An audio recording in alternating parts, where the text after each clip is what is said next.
How are we going, everyone? Yesterday I showed you how to make a potting medium using the Coco Pith, which is the coconut husk, mixing in a little bit of black grit, worm castings, compost, manure, things like that. Well, I've also got the leftovers here. Now, this is the stuff here. Remember how we broke it down? If you haven't watched it, scroll down to yesterday's video or look it up.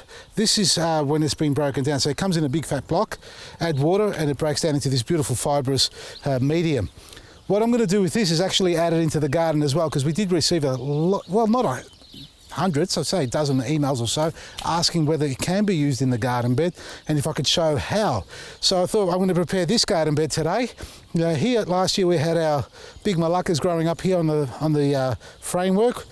We had some capsicums. I've taken them out because they've gone to the high heavens. They didn't survive the frost. And the spring onions, I've left a small batch in so I can collect and harvest the seeds. So they're for seed. And the big pile over there, folks, if you can see over here, that's not going to go to rubbish. That is actually going to get cleaned up. And this is what you can do with your spring onions. You can take the bottoms off if you like. Just a quick side note here. Take the bottoms off, leave about an inch, 2.5, 3 centimetres. Cut that off and plant it back into the garden. It'll re-sprout again. That's what's been happening with these. Don't worry about the rust. Just take all these leaves off and take the flower head off and clean all this up. And we're going to slice these up into 0.5 centimetre, put them through a slicer and bag them. So we're going to have little onion rings or spring onion rings, bag them and freeze them and just take out a portion as we need it for a salad or whatever it is. So this will never go to waste. We've got a year's supply of spring onions here and a heap more coming on, folks. Check it all out. So these, look at this, one plant here will give me hundreds of seeds, hundreds of little plants. So I've got another, 5,000 seeds here, I reckon, at least. You can't go wrong with your own plants growing in your own garden. Self-germinated parsley. And before we start digging this over, have a close look down here. Let me get this out of the way. Look at this, self-germinated tomato. Now this has to be a big malacca. There's one here, there's two here, another one there, another one here. I think there's another one over there. So we've got 4 or 5 coming up here. This one here, look at this one here. It's a little bit weird looking. Look at the leaf on it. It's almost like a potato leaf. Well, I'm going to take these out before we dig this over. So put them in these little pots.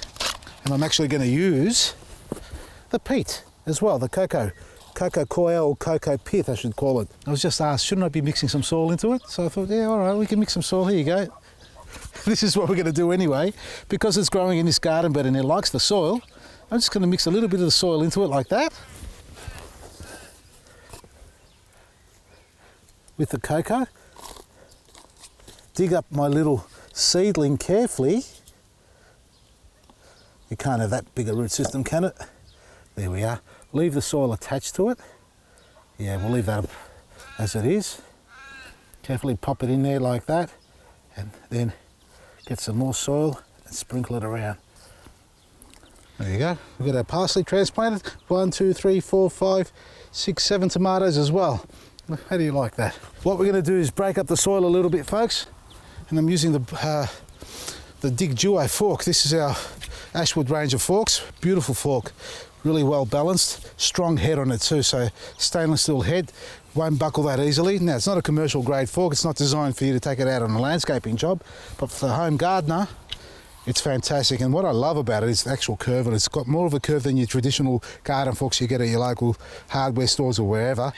Normal forks will come out to here. It's almost straight, whereas this one's got a lean on it. So when you put it in, you have to do very little to lift up the soil because it's already got the curve on it. So it's really good for that. See how it's breaking up? It's sort of clumpy. The aim here is basically to get this clumping out of it. It's been good soil for me. This garden bed, by comparison to the other ones, has been a great garden bed for me in the last couple of years, and I haven't really done anything else other than mulch, a little bit of black grit and a liquid fertilize. And it's time now to break it up a little bit.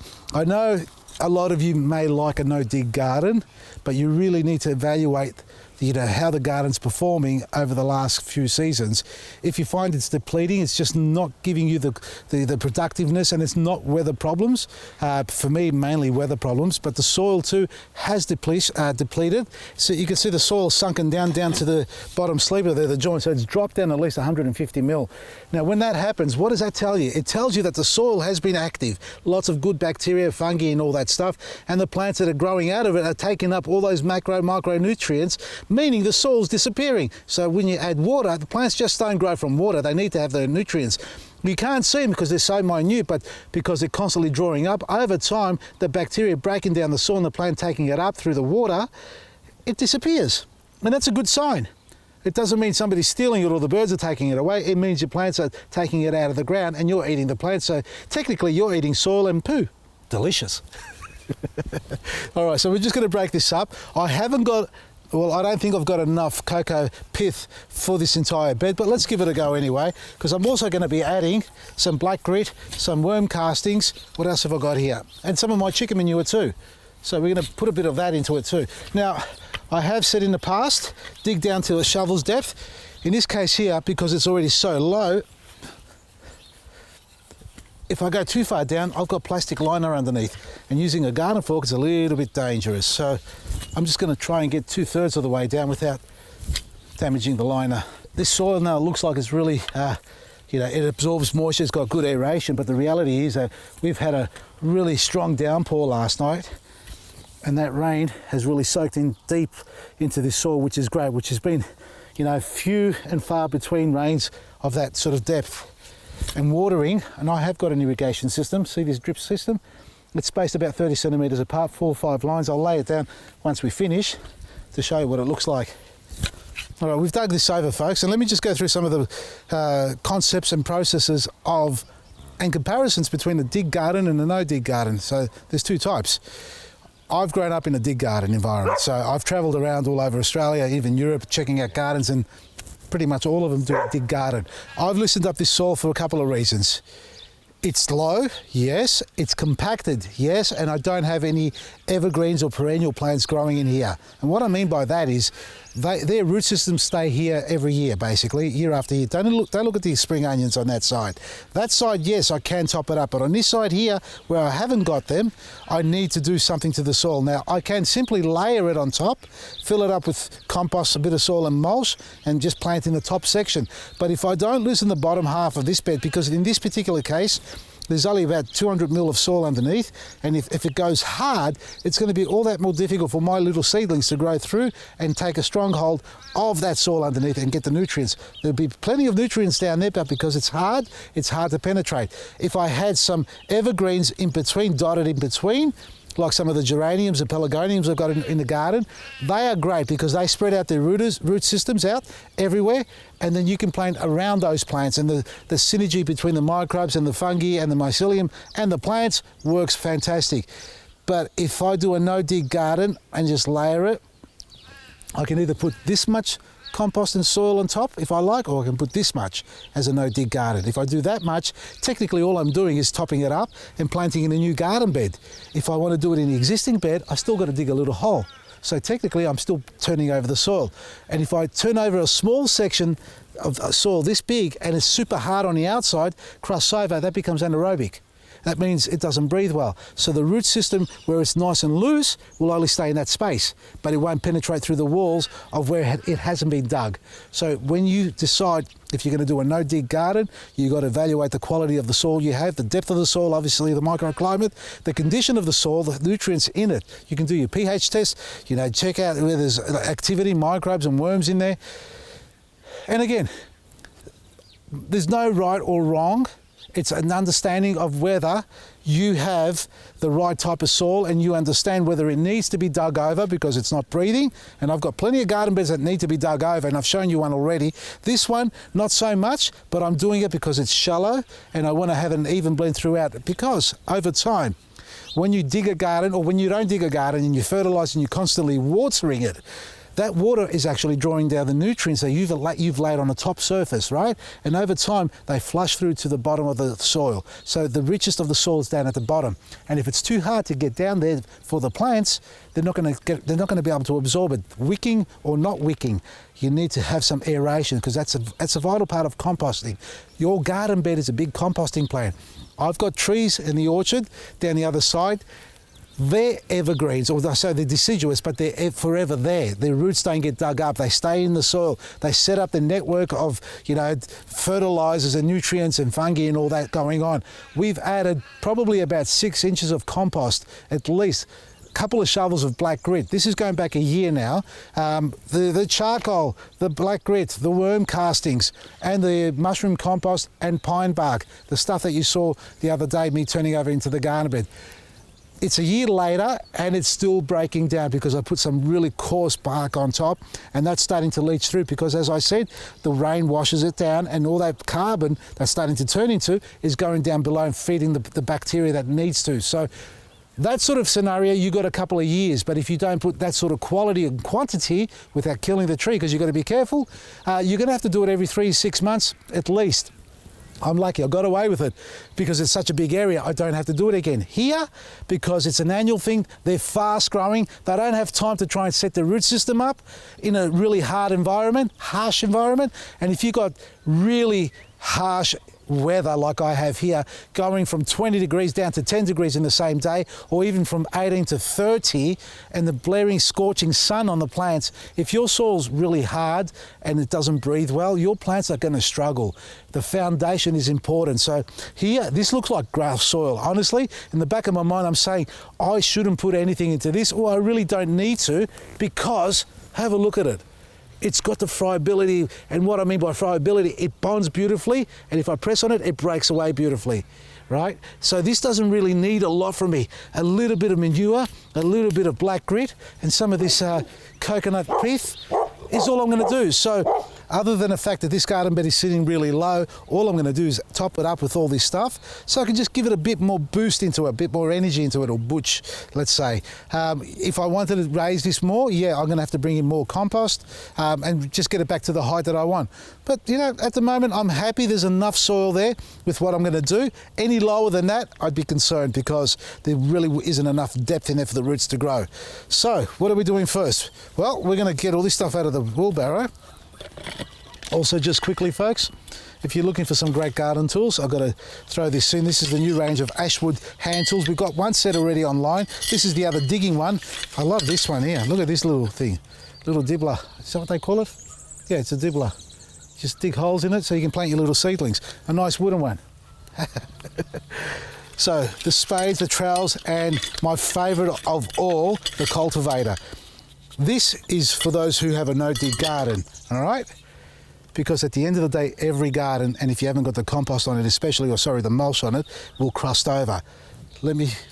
What can I show you? I've already dug it over. Over there, let me just show you this. Look what I'm doing, throwing my tools around everywhere. This is fantastic, just to break the crust over.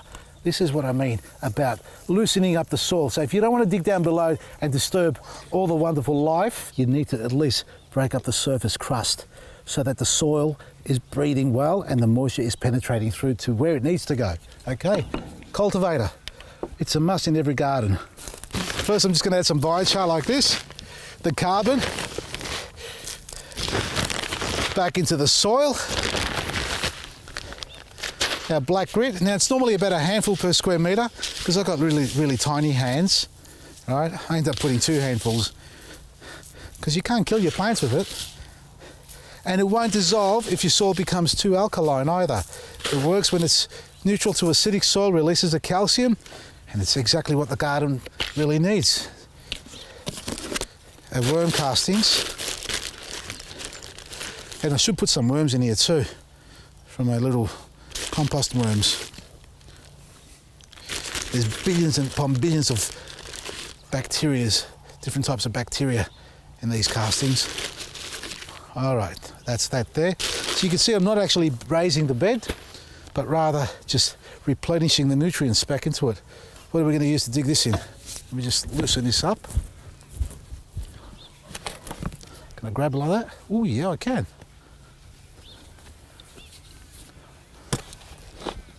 The cocoa pith doesn't have any nutrients, folks.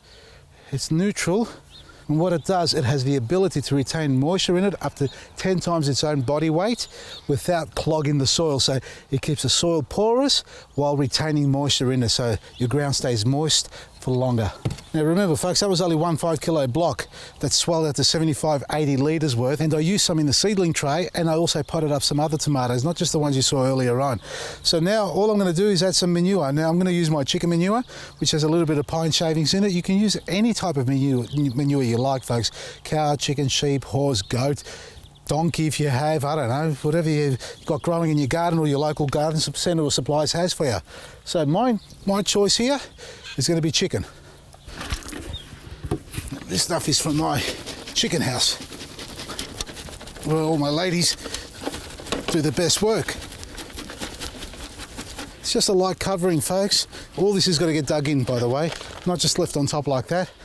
Now I'm not putting any bark in this, any of that native bark mix that I have, because this soil doesn't need it. It doesn't need as much aeration as the other garden, because the other garden bed is really sandy and hydrophobic.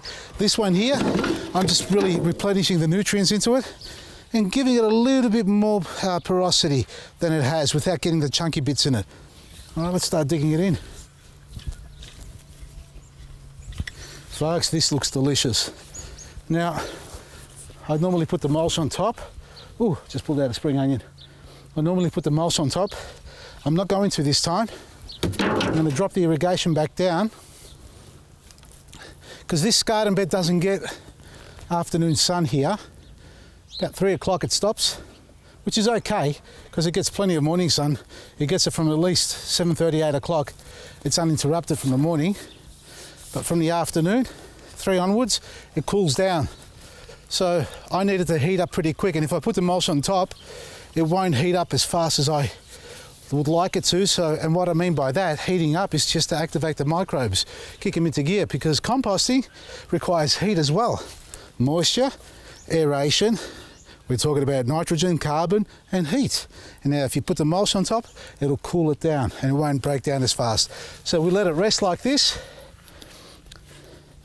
and you can tell, you saw my seedlings earlier on, they weren't ready to be planted, or they just started to pop up. So if I go by what nature's doing in my garden, I'm nowhere near ready to start planting my seedlings. So another 2 to 4 weeks at least before I start planting out. And if you're installing irrigation, do not leave it on top of the mulch, bury it underneath, because leaving it on top heats up the pipe from the sun.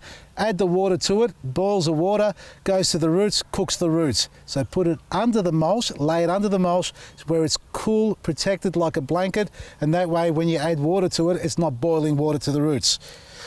And last of all, this is where some of the good chilies grew. Now, I don't need 100 of these. I only need a couple of tomatoes. They're not tomatoes, they're chilies. I'm just going to put some of those in there, like that. I think these are the Apache, or one of those that we have on our website.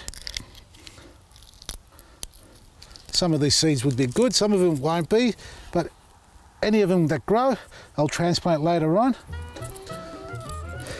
And we'll have more chilies this year to eat. Now you can check all this out on our website folks. I'm talking about the products and all things like that. So the black grit, the charcoal, the worm castings and the Ashwood hand tool range, it's all there available for you at heavily discounted, I won't say huge discount, heavily discounted prices, so you can enjoy some great quality products in your garden when you're gardening, and enjoy your lovely day ahead. From me, Vasily Maresi. It's all at vasilisgarden.com.